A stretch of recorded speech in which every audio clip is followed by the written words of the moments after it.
मित्र जय शिवराय.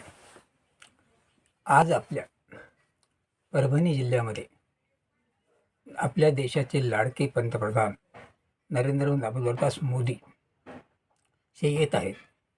असं म्हणतात जगात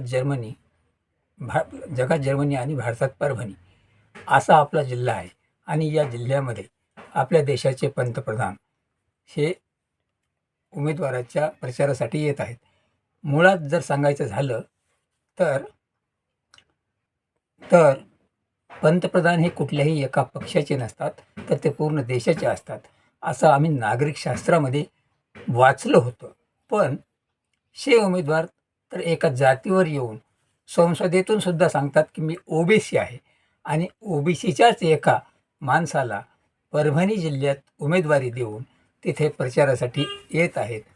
तर हे पंतप्रधान मराठाद्वेषी आहेत का, याचाही विचार करावा लागेल. आणि जेव्हा जेव्हा पंतप्रधान सभेला येतात, याचं ज्वलंत उदाहरण जर पाहायचं असेल तर कर्नाटकमधल्या सभा पहा, कारण त्यांचा स्ट्राईक रेट 0च्या बरोबर आहे. तेव्हा ज्या अर्थी नरेंद्र मोदी परभणीमध्ये येतात, त्या अर्थी जानकरांचा पराभव हा 100% ठरलेला आहे.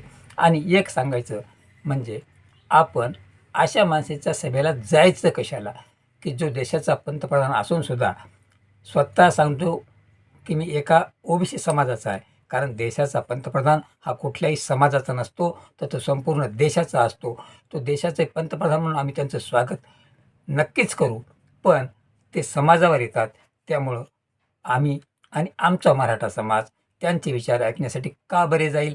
कारण त्यांनी जाहीररित्या सांगितले की मी ओबीसीच्या उत्थापनासाठी काम करेल, कारण त्यांना मराठा समाजाची मतं हवी नाही आहेत. फक्त केवळ राजकारणासाठी ते मराठ्यांचा उपयोग करतात.